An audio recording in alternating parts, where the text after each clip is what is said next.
right, welcome back to You in a Garage, everybody. This week we are back on the 74 Jimmy here. We got it running last week and we got the roll cage started. This week we need to make a lot more progress on this roll cage. So let's get back to work.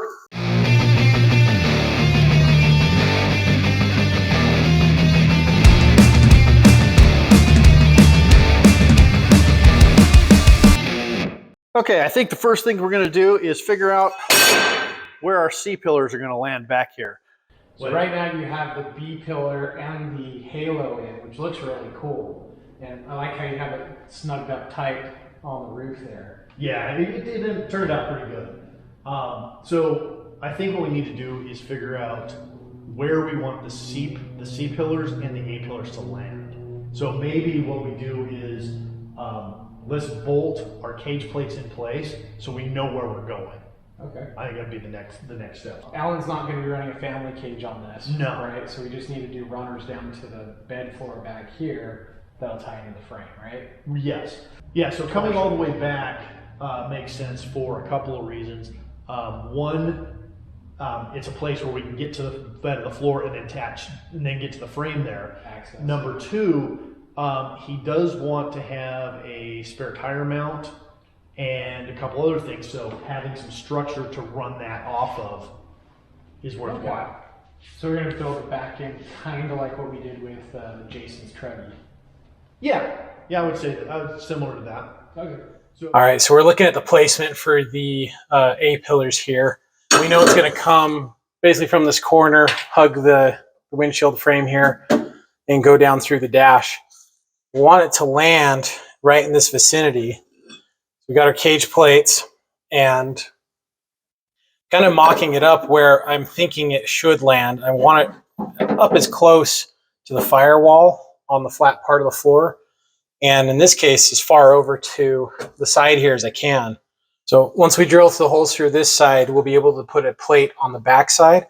And we cut the inner fenders so we had clear access. And it looks like that's going to be the best spot also to catch the plate on the back side. That will then allow us to tie it into the frame and hopefully miss the tire and the springs and everything else right back there.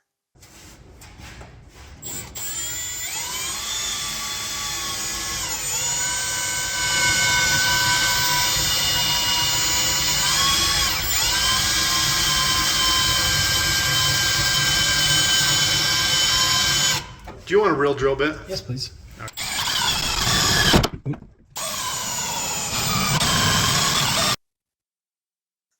All right, we finished bolting in the cage plates so that now we have our landing pads for our A pillars. So now we know where we're aiming for. And that pad up here to the halo, about right there. With the cage plates in place, it was time to mark it up. So we cut this thing a new dash hole. Yep. Or two.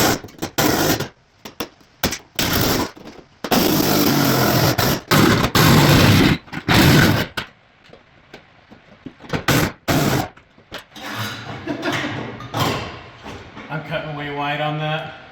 This doesn't turn very good. Yeah, I would imagine so. That's kind of why I was saying we can use the carbide bit to finish it off. If I can just cut that together and we'll be good. Okay. Luckily, we won't use this to cut the dash pad.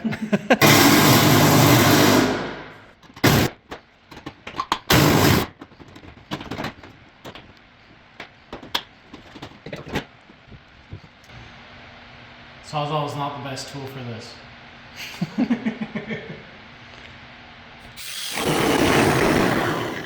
After seeing the results with the Sawzall, we decided it'd be best to go get a cheap body saw to finish off the cuts.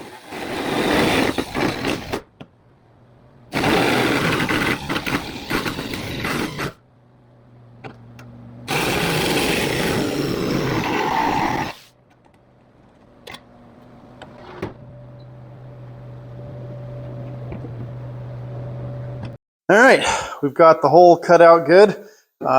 Looks like there's plenty of room to fit the tube through the dash now.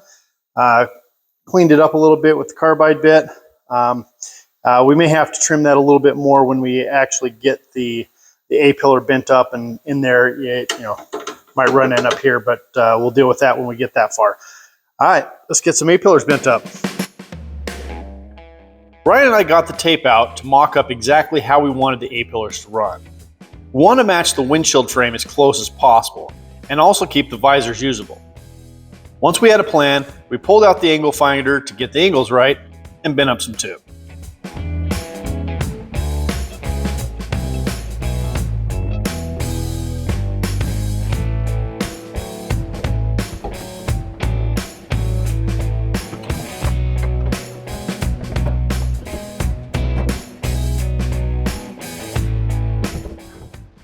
Alright, normally what you'd do, trying to fit an A-pillar in here like this, is you'd basically drill a hole in the floor so that you could drop the A-pillar down and then back up into position.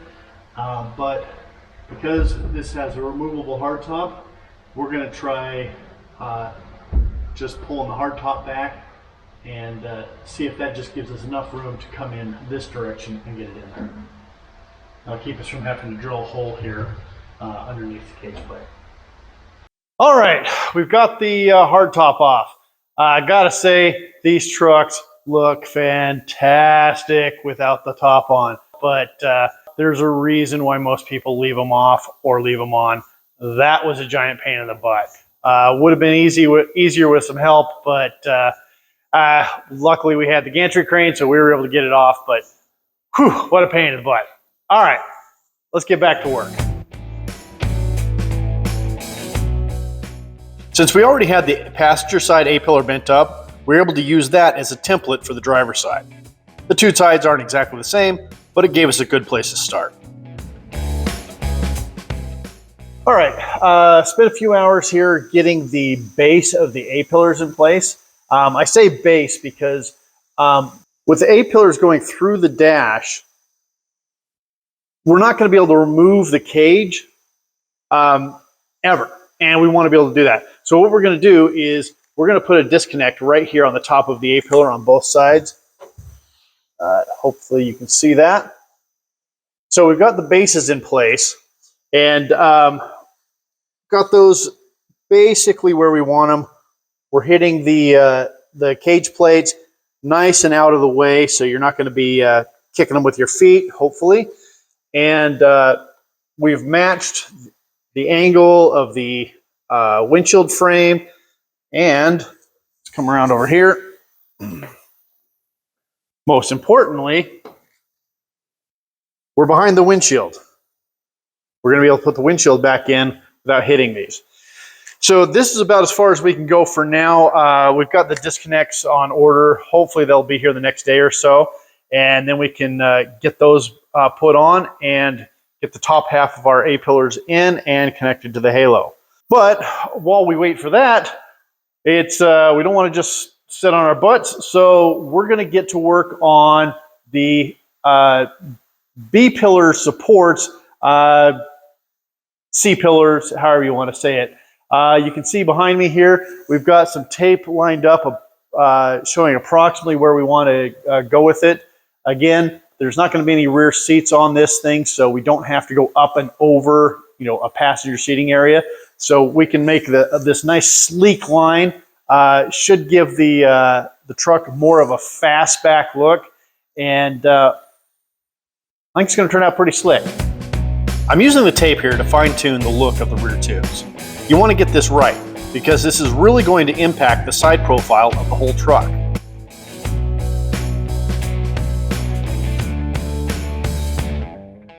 Once I settled on exactly where I wanted the tubes to run, I grabbed another tube and got to bending.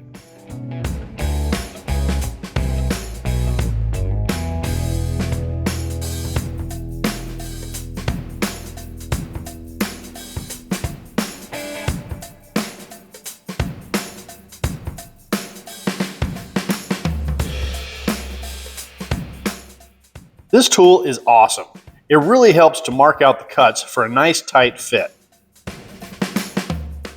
You can find it on our Amazon store.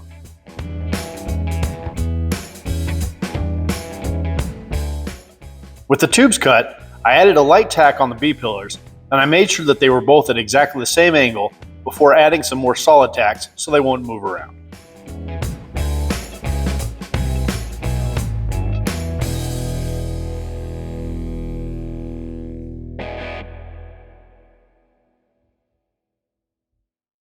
Well, now that we've got the C-pillars or back support tubes, whatever you want to call them in, the whole thing is a lot more stable, which is good.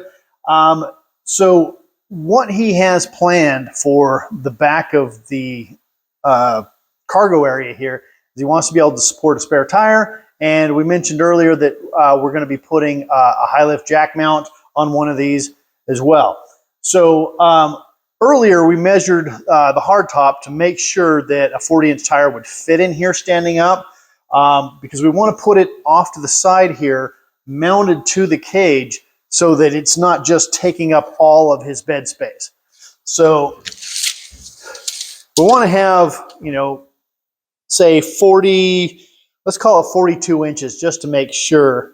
So 42 is about 21 inches. It's going to be the center line of the tire. So we're basically going to put a tire mount about right here so that it'll fit inside the bed. It looks like that's going to work out. We also want to do a couple of pieces coming off of the B pillar here. Come off the center here. Come to, say, the middle of the spare or the wheel well. Yeah, about there. See what that looks like. That's getting there. It's probably a little bit too far down. I think I like it better a little higher up. Let's go up here. Say like that.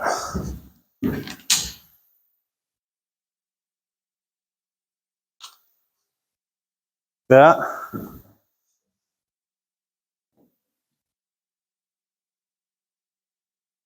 Yeah, I think that looks a little better.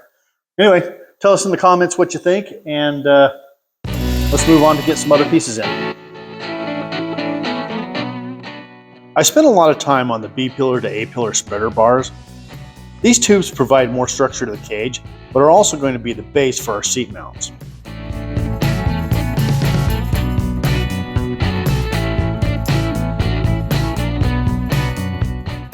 I wanted to match the floor as close as possible in order to keep them from being in the way. However, the floor here isn't flat, so these ended up being somewhat complicated pieces.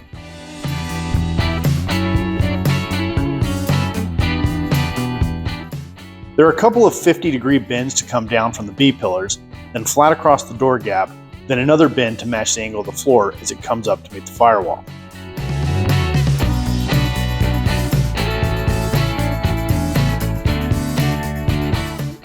I spent a lot of time getting the bends just right on the passenger side. Then I used that as a template to get the driver's side done.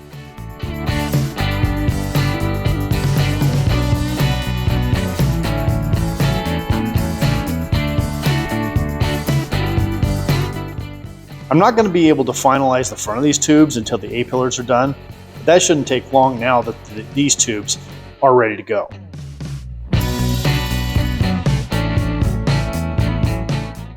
In the end, I think the extra time was worth it. The tubes fit the contours of the floor nicely, like a custom-built cage should.